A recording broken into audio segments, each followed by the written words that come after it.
Tu te lèves un matin, pis t'as l'impression qu'il y a un poids de 300 livres sur ta poitrine. T'as pas encore pris ton café, pis tu penses déjà à ta carte de crédit, à Hydro-Québec, à ton loyer, à ton paiement de char qui traîne. Pis là, il y a une question qui te revient sans cesse. Est-ce que je devrais faire faillite? C'est pas une question facile. C'est pas une décision que tu prends sur un coup de tête. Mais c'est une question super importante parce que peut-être que t'es déjà en train de couler puis que t'essaies juste de garder la tête hors de l'eau sans réaliser que le radeau est déjà à moitié submergé. Bon, aujourd'hui, je ne veux pas te faire la morale. Je ne veux pas non plus te vendre du rêve. Je veux juste qu'on parle franchement, toi et moi, d'humain à humain, d'un loup à un autre. Premièrement, c'est quoi faire faillite? Faire faillite, c'est un processus légal. Au Canada, c'est encadré par la loi sur la faillite et l'insolvabilité. C'est pas un aveu de faiblesse. C'est un outil, un mécanisme. Une façon de dire « j'ai fait tout ce que je pouvais pour m'en sortir ». Mais justement, la solution ici, c'est peut-être de recommencer. Quand tu fais faillite, tu remets tes biens saisissables à un syndic autorisé en insolvabilité. Et en échange, la majorité de tes dettes non garanties sont effacées. Donc les cartes de crédit, les marges, les prêts personnels, boum, il n'y en a plus, c'est fini. Mais il y a certaines dettes qui peuvent rester, comme les pensions alimentaires, les contraventions, les prêts étudiants récents, les montants dus au chômage, tout ça là, ça reste.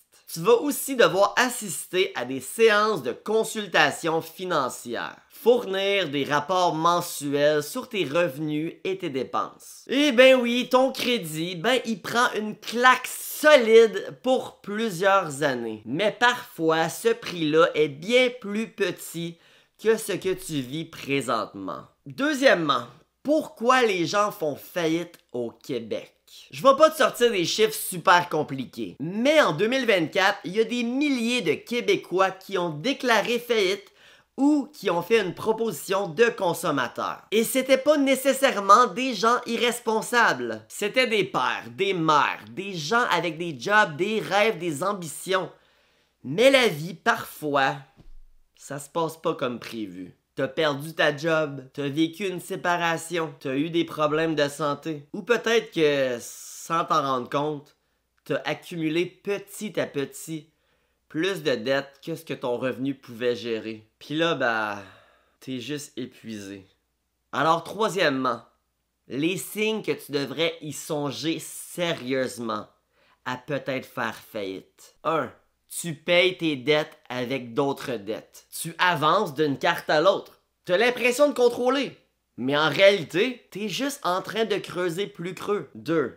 Tu vis de l'angoisse financière chronique. Tu dors mal.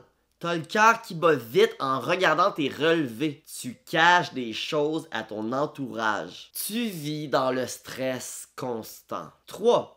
Tu es toujours en retard sur tes paiements essentiels. Pas juste tes cartes de crédit, là, mais ton loyer, ton hydro, ton internet, ton téléphone. Tu choisis entre manger ou payer une facture. 4. Ton ratio d'endettement est ridicule. Si tu gagnes 30 000 $ par année et que tu as 40 000 $ de dette, même avec toute la volonté du monde, là, tu vas juste t'épuiser à essayer de suivre. 5. T'as déjà tout essayé. T'as fait des budgets. T'as coupé Netflix. T'as travaillé plus. T'as essayé de consolider. Mais rien fonctionne. Tes dettes ne fondent pas. Au contraire même, elles gonflent. Si tu te reconnais dans 3 de ces 5 signes, faut que tu parles à quelqu'un pour voir tes options. Puis pas dans 6 mois, là.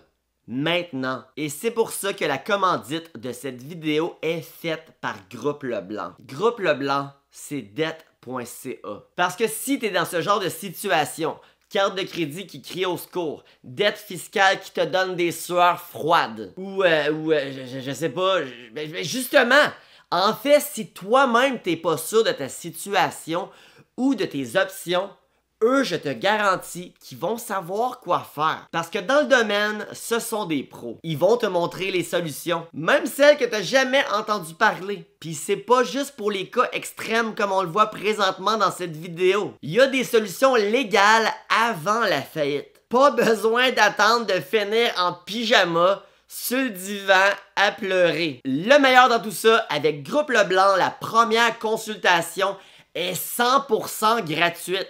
Oui, gratuite. Alors prends pas de chance. Groupe Leblanc pour en finir avec vos dettes. Dettes.ca. Va les voir. Au pire, ça va juste te rassurer, puis c'est 100% confidentiel. Groupe Leblanc syndic, ils sont là pour t'aider comme un bon vieux loup qui veille sur sa meute. Toutes leurs informations sont dans la description. Bon, on avait fait premièrement, deuxièmement, troisièmement, on est donc rendu à quatrièmement, les alternatives à la faillite.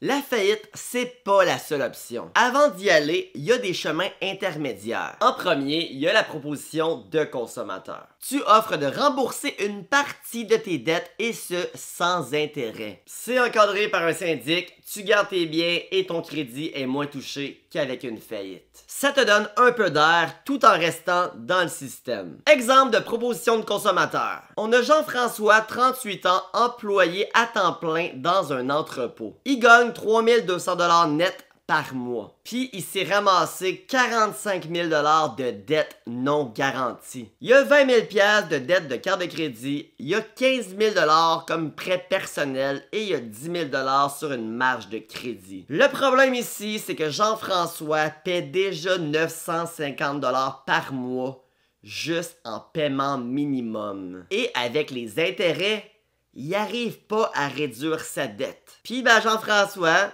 il vit un stress constant. La solution, c'est que JF rencontre un syndic autorisé en insolvabilité, qui lui propose une proposition de consommateur. Jean-François offre de rembourser 22 500 $ sur 5 ans, donc 50% de ses dettes, sans intérêt. Il va donc payer 375 $ par mois pendant 60 mois. Une fois que la proposition est acceptée par la majorité des créanciers, les paiements minimums et les intérêts cessent. Résultat, il garde sa voiture, son appartement, ses biens et il évite la faillite. Son dossier de crédit va aussi être entaché pour moins longtemps qu'une faillite. En général, environ 3 ans après la fin du remboursement. Et surtout, il respire à nouveau. La deuxième option, avant la faillite, c'est la consolidation des dettes. C'est-à-dire que tu regroupes toutes tes dettes en un seul prêt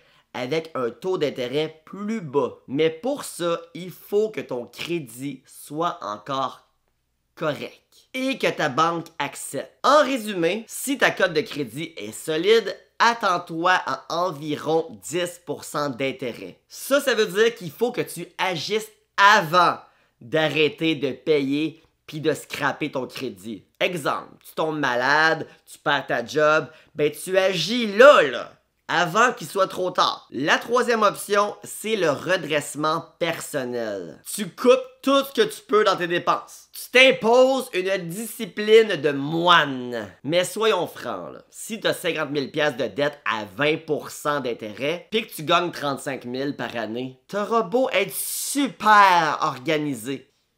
Y a pas de miracle à faire. Bon, on est rendu à cinquièmement. Qu'est-ce que ça implique vraiment de faire faillite? C'est pas juste de tout effacer puis de repartir à zéro. C'est de remplir des rapports, d'assister à des sessions d'éducation financière. C'est aussi d'avoir ton crédit ruiné pendant 6 ans. Tu pourrais également perdre certains biens, mais plusieurs sont protégés par la loi, comme par exemple ta voiture, ta maison, tes meubles, tes outils de travail, même ton REER est pas saisissable, excepté ce que tu as cotisé dans les 12 derniers mois. Par contre, le compte CELI, lui, est saisissable. Le R3E de tes enfants également. Mais, tu gagnes quoi?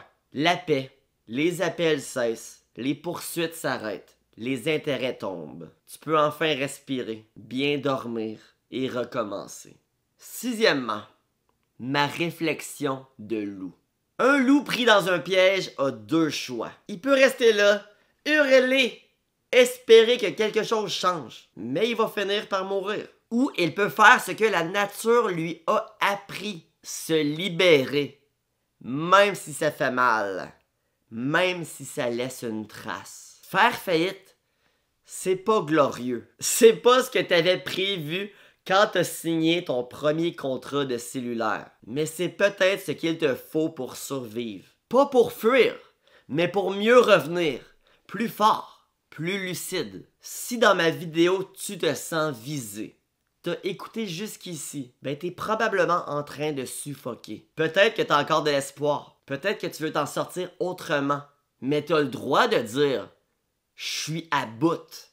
La faillite, c'est pas une solution miracle, mais c'est une des rares portes de sortie quand le mur est trop haut. Alors je te dis ceci, informe-toi, parle à un syndic autorisé, gratuitement, sans engagement. Ils sont pas là pour te juger, ils sont là pour t'aider à reprendre le contrôle. Parce qu'au bout du compte, là, le plus important, c'est pas ton score de crédit, c'est ta santé mentale, ton énergie, ton avenir. Je suis Michael Wolf, puis ici, on parle pas juste d'argent. On parle de liberté, de courage, de vérité. Si cette vidéo t'a aidé, partage-la, abonne-toi, like et surtout souviens-toi de ceci. T'as le droit de recommencer. Même si ça fait mal. Même si c'est dur. Parce qu'un loup blessé peut encore mordre. Peut encore courir. Peut encore vivre.